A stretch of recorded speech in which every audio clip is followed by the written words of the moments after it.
Last week, I dropped an entire brand new quart of white paint down my basement stairs. And yes, it was a mess, especially since I'm the kind of person that doesn't keep paper towels around the house. And if you're thinking, how does one drop an entire brand new quart of white paint down the basement steps? It might go something like this. In an impulsive move and a desire to not have to make another trip up and down the stairs, I decided to grab one more thing when I was heading into the basement. A thing that slipped out of my hands almost immediately and tumbled down the stairs. And believe it or not, this is another way that ADHD symptoms show up in your life. So let's discuss how ADHD impacts your physical, internal, and external life on today's episode of The ADHD Mompreneur. After I got my official ADHD diagnosis, there were so many aha moments that occurred to me in terms of my behavior and my actions, like the reason why I was always covered in random bruises, or why I would wake up in the middle of the night and I couldn't stop the wheels in my brain spinning. Last week, we talked about how ADHD and low dopamine levels can impact the executive function in your brain. This week, we are going to explore how lower dopamine levels can impact you physically, behaviorally, and in your relationships. And since I shared my story about the paint can, let's start out with something that I regularly struggle with, which is clumsiness. You know, I've lived in the same house since 2009, and I still manage to hit my hips or my arms on doorknobs and door frames, and I'm pretty sure that no one has changed where the doors are in my house since I've lived here. And while clumsiness isn't directly related to executive function, motor skills and sensory processing do rely heavily on dopamine.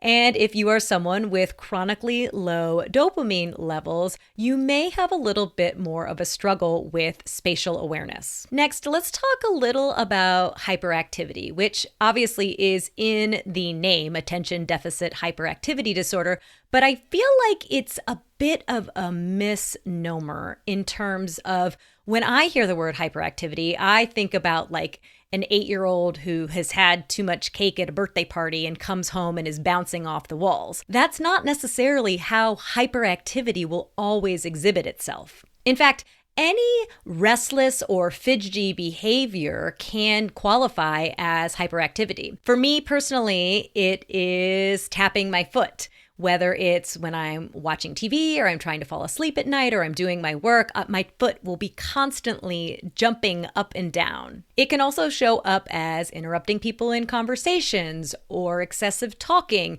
Even aggression has been attributed to hyperactivity within ADHD. So why is it that some of us with ADHD exhibit hyperactivity symptoms? It could be because low dopamine levels lead to lower self-control and more impulsivity, or it could be that your body is stimming or trying to stimulate the production of dopamine, which is our next symptom. So stimming is reward-seeking behavior, and many of us with ADHD are on a constant hunt for some sort of reward that will help to produce more dopamine. In fact, it can be almost physiologically painful for us to not have stimulation of some sort. And because the reward system in an ADHD brain tends to be a little underactive compared to our neurotypical counterparts, it's kind of a go big or go home system when it comes to us stimulating the flow of dopamine. We might be satisfied with things like food or sex or exercise or competition,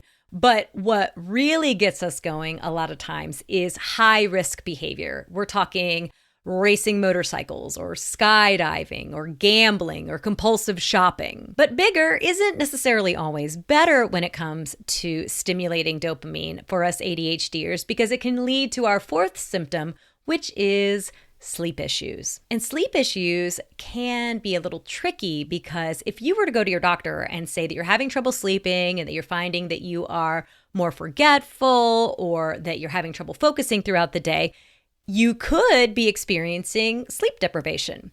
But you could also be experiencing ADHD. Both ADHD and sleep deprivation are going to include having trouble falling asleep, waking up in the middle of the night and having trouble getting back to sleep, and struggling to wake up in the morning. So like many of the symptoms we discussed last week and we'll discuss today, it's sort of the conglomeration of all of these things together rather than one specific symptom that is going to lead to I have ADHD or I have sleep deprivation issues. Another daily activity that many of us ADHDers struggle with is eating. And just to be clear, I'm not speaking of eating disorders per se. That's another topic altogether. What I am referring to is the fact that our low dopamine levels can contribute to us making less than ideal food choices. Because we've learned either consciously or unconsciously that things with sugar or a lot of carbs can be a great quick dopamine release. Or there's many of us that will get very hyper-focused into a project or a task and we will simply forget to eat until it is absolutely a necessity, and then we just kind of grab whatever first appeals to us. And as we discussed last week, lower dopamine levels have a tendency to show up as impulsive behavior, or you may lack a little bit of self-control, which could mean that you would make a poor food choice or that you would just eat as much of whatever you could get your hands on as quickly as possible. And when it comes to eating, it probably doesn't help that meal planning requires a lot of executive function. You have got to be organized, you've got to be consistent, you've got to make a lot of decisions. And so many of us with ADHD both struggle with the eating part and the figuring out what to eat part. Next, let's talk a little about perfectionism, because I, along with many people that I know with ADHD, struggle on that hamster wheel of perfectionism. This could be due to a lot of factors, including a fear of failure,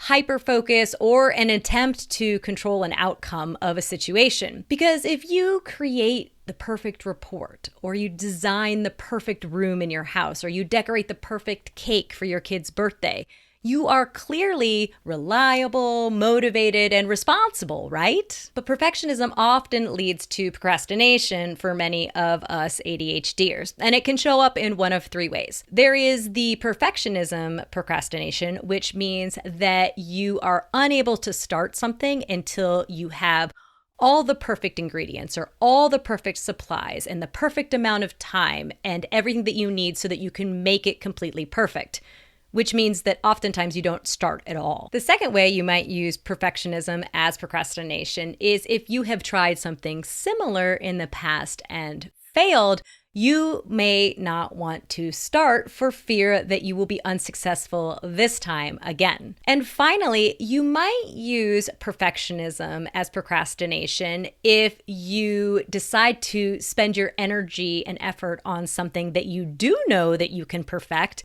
rather than working on something that you might need to or even want to do, but that you're not quite as sure that you'll be successful at. And a fear of failure or an attempt to control outcomes is perfectly understandable when you think about our next symptom, which is emotional dysregulation. Those of us with ADHD often experience emotions much more intensely than the neurotypical person might, especially when it comes to things like frustration or anger or love or guilt or failure or sadness, which can make life a little bit difficult to manage. I've actually got an upcoming episode about rejection sensitivity dysphoria, or RSD, where I will do a little deeper dive on this idea. But I did want to discuss emotional dysregulation briefly here, because there are times when ADHD is misdiagnosed or perhaps underdiagnosed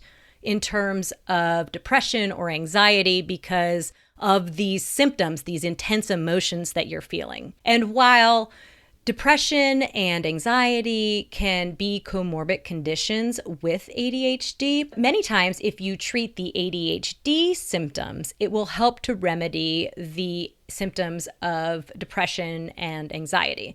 Not every time, but I will say that it really helped with my anxiety once I started to understand my ADHD and how it contributed to my anxiety. And another way that our emotional dysregulation can contribute to our behavior as ADHDers is that we often have low self-esteem. And this is probably because of the way that your ADHD behaviors impact your life and your relationship. You might be frustrated with yourself because you procrastinate all the time, or you can't motivate yourself to get stuff done. You might have spent your childhood being asked by teachers and parents, I don't understand why you can't behave, or why can't you just sit still, or why won't you just shut up? And you may have started to question why it is that you can't seem to follow through on these simple things. This is why I feel like having an official ADHD diagnosis can really help to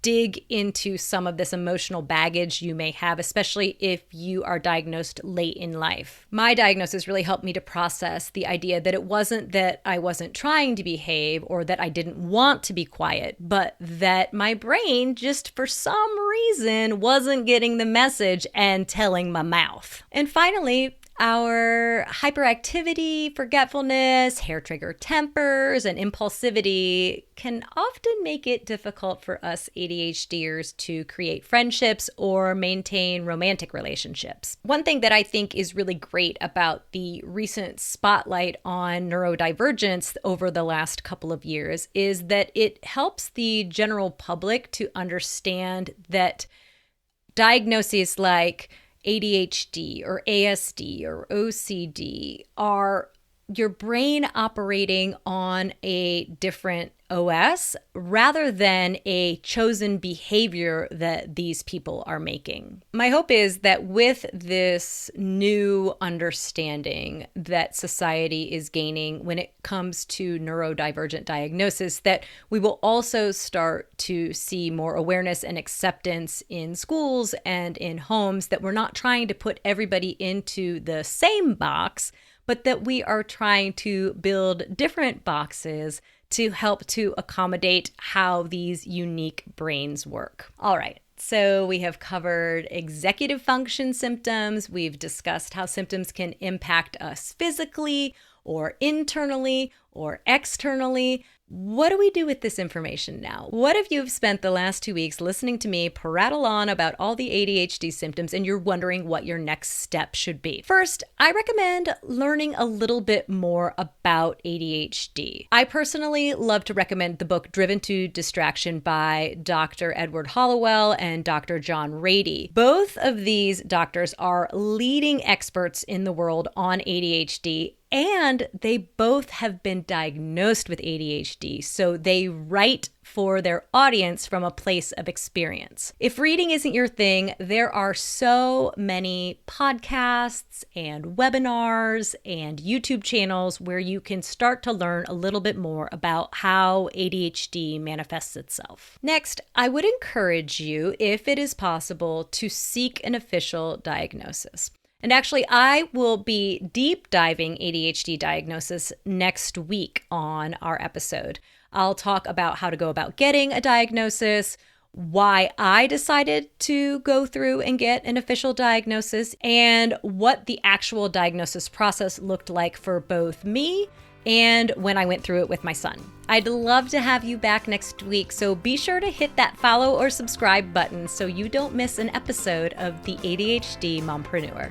If you're a business-owning mom with ADHD, you're going to need to grab my free, customizable essential checklists for ADHD mompreneurs by visiting bit.ly/checklists for ADHD mompreneurs or by following the link in the episode description.